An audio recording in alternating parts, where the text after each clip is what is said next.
नमस्ते बच्चों। आगे का लेक्चर देखा सभी ने, वीडियो लेक्चर्स, जिसमें हमने अपने 4 टॉपिक्स कंप्लीट कर लिए थे ना। अब हम अपने 5.5 टॉपिक में पहुंचे हैं। उसको शुरू करने से पहले लेट्स वी प्रे और गायत्री मंत्र। चलो, क्लोज योर आइज। ओम भूर्भुवस्वः तत्सवितुर्वरेण्यं भर्गो देवस्य धीमहि धियो यो न प्रचोदयात्। ओम शांति शांति शांति। चलो, क्या टॉपिक का नेम है हमारा? 5.5 क्या है? फ्यूअल। नाम तो सुना ही होगा, fuel. Fuel are the substance that burn to produce heat and light energy. Fuels एक ऐसे सब्सटेंस है कि जो बर्न होते हैं, क्या प्रोड्यूस करने के लिए? तो कि हीट एंड लाइट एनर्जी को प्रोड्यूस करने के लिए जो सब्सटेंस बर्न होते हैं, उस सब्सटेंस को क्या कहते हैं? फ्यूअल। क्या कहते हैं? Fuels. Some commonly used fuels are wood, coal, kerosene, petrol, diesel, LPG and CNG. हमें कॉमनली यूज होने वाले फ्यूअल्स के बारे में अगर नाम याद आए तो कौन से? तो कि wood, coal, kerosene, petrol, diesel, LPG, CNG, ये सभी आपको यूज होने वाले हैं। सभी का मतलब मालूम होगा। एलपीजी यानी कि जो हम घर पे जो गैस में यूज करते हैं वो वाला गैस, लिक्विफाइड पेट्रोलियम गैस। और सीएनजी यानी कि कंप्रेस्ड नेचुरल गैस, की जो हम कार में यूज करते हैं। हमें मालूम होगा कि बहुत सारी कार डीजल या पेट्रोल के अलावा गैस के ऊपर भी चलती है, तो ये वो वाला गैस है। Fuels are used for cooking in automobiles and to generate electricity. Fuels cooking में यूज होते हैं, ऑटोमोबाइल्स यानी कि कार, व्हीकल्स, उसमें भी यूज होते हैं, और इलेक्ट्रिसिटी जनरेट करने में भी यूज होते हैं। फ्यूअल्स के डेफिनेशन के बारे में पढ़ा, ठीक है। अब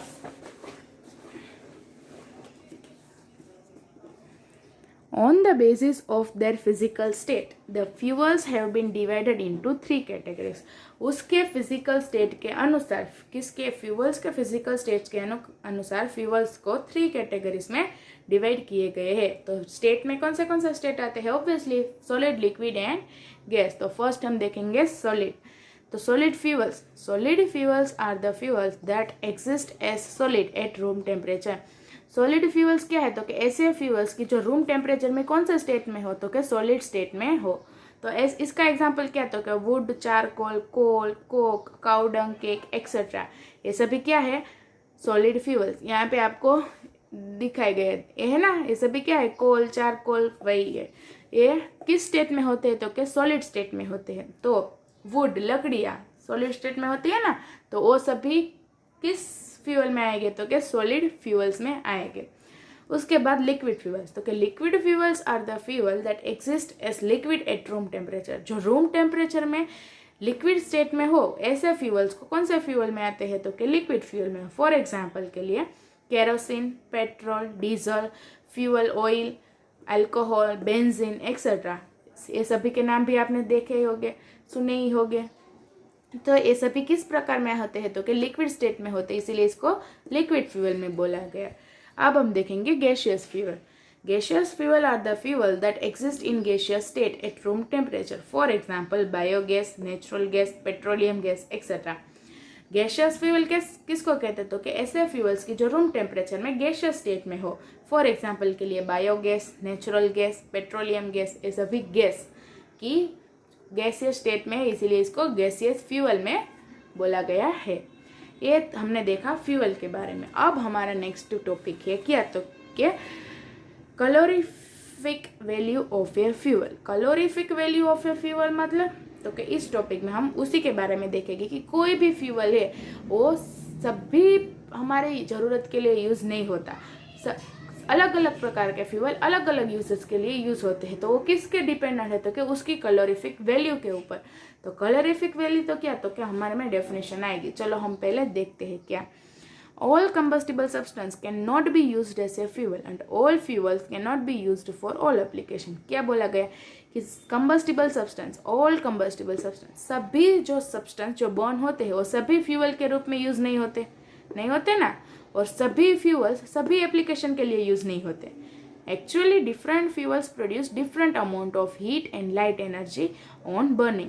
एक्चुअली में क्या होता है तो कि अलग अलग डिफरेंट फ्यूल्स अलग अमाउंट की एनर्जी और लाइट हीट और लाइट एनर्जी को प्रोड्यूस करते हैं जब वो बर्न होते हैं तब। सभी फ्यूल्स एक जितनी एनर्जी एक जितनी हीट प्रोड्यूस करते हैं नहीं करते, सभी की हीट और amount of light energy produce करने की लेवल क्या होते हैं तो कि अलग अलग डिफरेंट होते हैं। Besides the energy produce the choice of a fuel for a particular use depends on it's availability, efficiency, cost and amount of pollution caused by it. सिर्फ उसकी एनर्जी प्रोड्यूस करना सिर्फ वही एक बात नहीं, और भी क्या होता है तो कि चॉइस ऑफ ए फ्यूल, किसी भी फ्यूल का हमें चॉइस करना है फॉर अ पर्टिकुलर यूज। कोई भी हमें मानो कि कोई यूज है, हमारा एक काम है, उसके लिए हमें कोई फ्यूल को चूज करना है तो हम क्या क्या देखेंगे कि अवेलेबिलिटी हमें आसानी से मिल जाना चाहिए, फिर efficiency, cost, amount of pollution caused by it, उसकी एफिशिएंसी कितनी है, वो कितनी अमाउंट में हीट प्रोड्यूस करता है, वो उसका प्राइस क्या है, फिर वो कितना पोल्यूशन कॉज करता है, ये सभी हम देखेंगे। उसके बाद ही हम कोई फ्यूल को क्या करेंगे, चूज करेंगे। The amount of heat energy released by a unit quantity of fuel on complete combustion in oxygen is called calorific value of the fuel। क्या बोला calorific value को तो कि अमाउंट ऑफ हीट एनर्जी, तो कि कितनी amount of heat energy released होती है जब एक unit quantity of fuel completely burn होता है, कंबुशन होता है इन द प्रेजेंस ऑफ ऑक्सीजन। कोई एक सब्सटेंस लिया हमने, वो उसकी यूनिटी मतलब कि ऐसा नहीं कि हमने 10 ग्राम ले लिया सब्सटेंस, एक यूनिट क्वांटिटी में होना चाहिए, वो कितना बर्न होता है और कितनी amount of heat energy released करता है, वो उसकी कैलोरीफाई वैल्यू। अभी हम देखेंगे कि बहुत सारे लोग किस में, गैस में पकाते हैं, और बहुत सारे लोग गांव में देखे होंगे तो लकड़ियों के मदद से लकड़ी को जलाकर भी पकाते। तो कौन सा वाला खाना जल्दी पक जाएगा, जो लकड़ियों को जलाकर पकाते हैं वो जल्दी पकेगा खाना, क्योंकि उसमें हीट क्या होती है, ज़्यादा प्रोड्यूस होती है, और जो हमारे गैस में होती है वो उसको कंपेयर करके हमारी गैस की हीट क्या होती है, थोड़ी स्लो होती है। तो कौन सा फ्यूल, कौन से कोई भी यूनिट क्वांटिटी का हमने फ्यूल लिया और उसको हमने कंप्लीट कंबुशन किया इन द प्रेजेंस ऑफ ऑक्सीजन, तो वो कितनी अमाउंट में हीट एनर्जी रिलीज करता है, वो उसकी कैलोरीफाई वैल्यू हुई। The calorific value is expressed in kilojoule per kilogram. उसको कैसे कैसे एक्सप्रेस करते हैं, उसकी अलग अलग यूनिट है। फर्स्ट क्या बोला, किलोजूल पर किलोग्राम, यहाँ पे किलोजूल पर किलोग्राम। उसके बाद किलो कैलोरी पर किलोग्राम, अथवा तो ऐसे लिखा गया, देखो किलो कैलोरी पर किलोग्राम। और बहुत सारे यूनिट है किसकी, कैलोरीफाई वैल्यू की। तो ये यूनिट क्या है, 1 मार्क्स की क्वेश्चन है। पूछे कि यूनिट ऑफ कैलोरीफाई वैल्यू, तो क्या दोनों में से एक लिख सकते हो कि किलो जूल पर किलोग्राम अथवा तो kilo calorie per kilogram. The calorific value of some of the fuels has been given in the table 5.1। कुछ सब फ्यूल्स के कैलोरीफाई वैल्यू हमें नीचे टेबल में दिए गए हैं। Higher the calorific value of a fuel the better is the fuel. जिसकी कैलोरीफाई वैल्यू हाई है वो एक अच्छा फ्यूल साबित होता है। तो hydrogen is considered as the best fuel as it has the highest calorific value. Hydrogen की कैलोरीफाई वैल्यू हाईएस्ट है, इसलिए ये एक बेस्ट फ्यूल की तरह कंसिडर किया जाता है। However it is difficult to handle it in gas form. लेकिन हाइड्रोजन जो होता है वो गैस फॉर्म में हैंडल करना डिफिकल्ट होता है, इसीलिए इसको liquid hydrogen is used as a fuel in spacecraft. इसीलिए लिक्विड हाइड्रोजन का यूज किया जाता है किसमें, तो के स्पेस क्राफ्ट में। ये हमें टेबल दिया गया है जिसमें हमें अलग अलग फ्यूल्स की कैलोरीफाई वैल्यू दी गई है, जिसमें आप देख सकते हो कि हाइड्रोजन की कैलोरीफाई वैल्यू कितनी है, 141.9 किलो जूल पर ग्राम। तो ये हमें अलग अलग क्या दी गई है, कैलोरीफाई वैल्यू दी गई है। अब हम देखेंगे नेक्स्ट।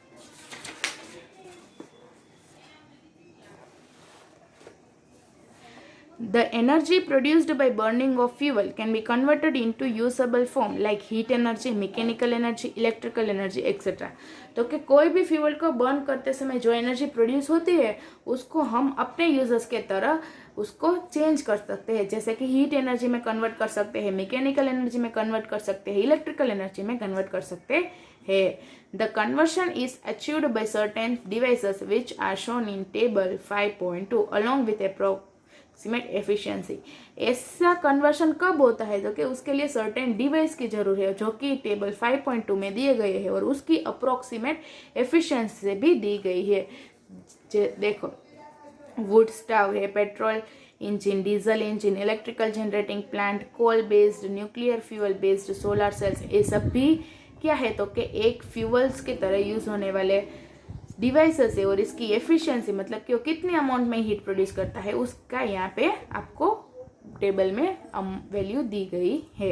ये हमने देखा कैलोरीफाई वैल्यू के बारे में। तो कैलोरीफाई वैल्यू मतलब समझ में आया कि कोई भी फ्यूल जब बर्न होता है तो कितनी अमाउंट में हीट एनर्जी रिलीज करता है, उसको उसकी कैलोरीफाई वैल्यू कहते हैं। जिसकी कैलोरीफाई वैल्यू हाई होगी वो एक बेस्ट फ्यूल की तरह कंसिडर किया जाएगा।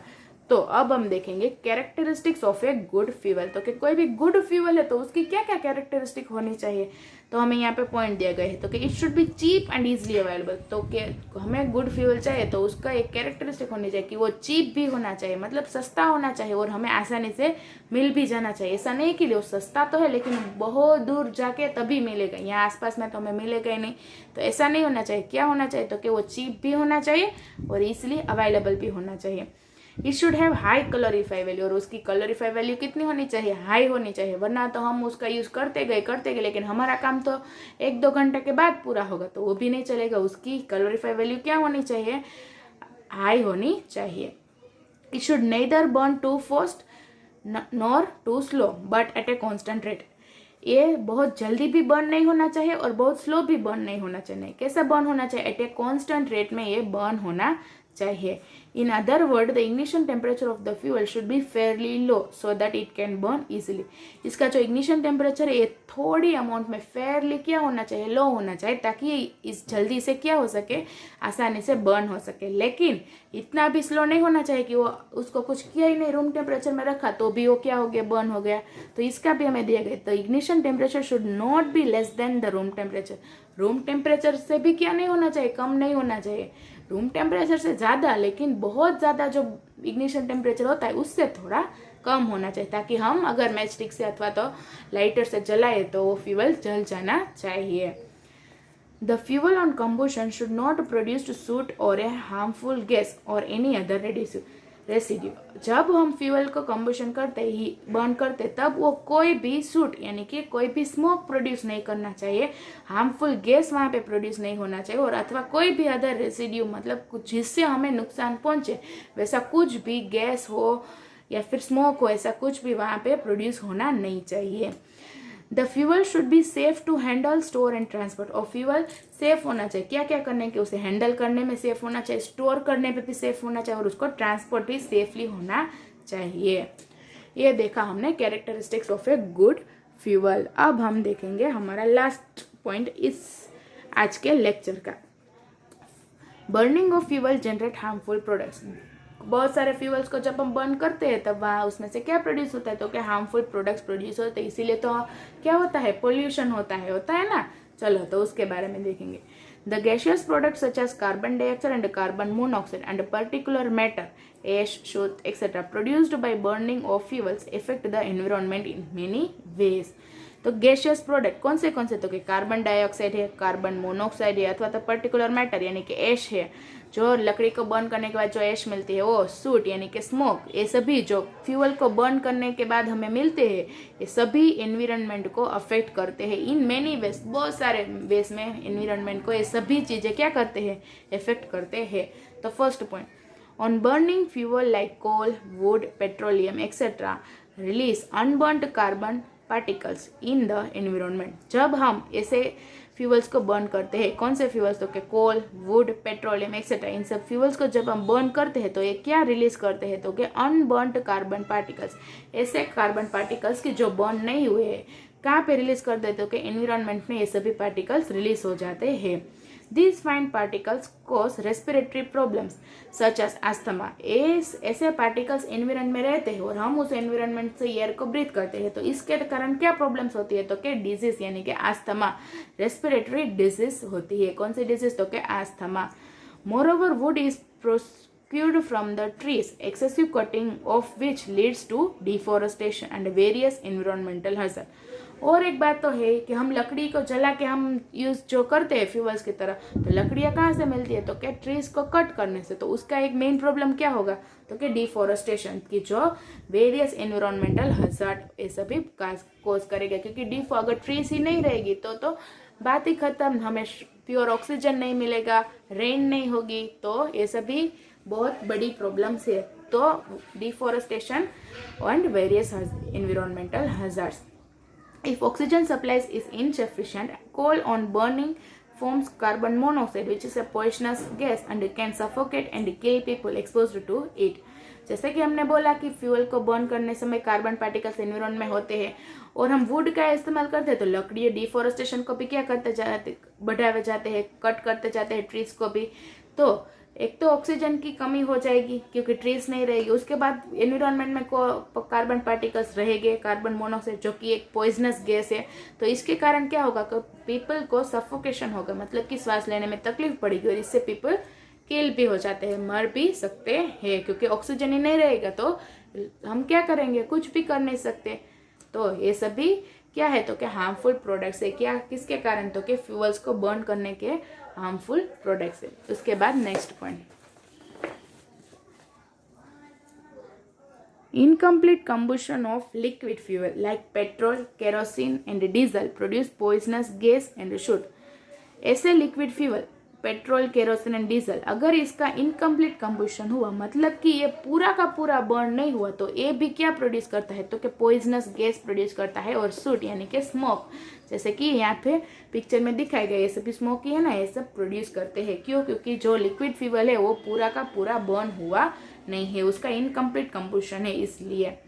You have already learned that complete combustion of most fuel release carbon dioxide, water and heat energy। आपने पहले ही क्या कर लिया, लर्न कर लिया क्या, तो कि मोस्ट ऑफ द फ्यूल्स के कंप्लीट कंबुशन हो जाते हैं तो क्या रिलीज करते हैं, carbon dioxide, water and heat energy release करते हैं। Carbon dioxide is a green house gas and is responsible for global warming. अगर कार्बन डाइऑक्साइड रिलीज हुआ तो कार्बन डाइऑक्साइड तो क्या है, तो कि वो तो एक ग्रीन हाउस गैस है और वो किसके लिए जवाबदार है, तो कि ग्लोबल वार्मिंग के लिए जवाबदार है। That is rise in the average surface of temperature, that is rise in the average surface temperature of the atmosphere of the earth। Global warming की जवाब रिस्पॉन्सिबिलिटी है उसको, तो क्या मतलब क्या, तो क्या राइज करेगा, तो क्या सरफेस का जो टेम्परेचर है ना, एवरेज सरफेस टेम्परेचर, उसको ही क्या कर देगा, राइज कर देगा of the atmosphere of the earth का एटमॉस्फेयर का जो सरफेस टेम्परेचर है उसको क्या कर देगा, हाई, उसको बढ़ाते जाए। तो टेम्परेचर जब हाई हो जाएगा तो भी क्या है, नुकसान ही है ना। कार्बन डाइऑक्साइड क्या किसके लिए जवाबदार है, ग्लोबल वार्मिंग के लिए। ग्लोबल वार्मिंग मतलब क्या, तो क्या हमारे एटमॉस्फेयर के सरफेस टेम्परेचर में क्या होना, इंक्रीज होना। This in turn leads to many problems like melting of glaciers and a rise in the sea level causing floods in the coastal area।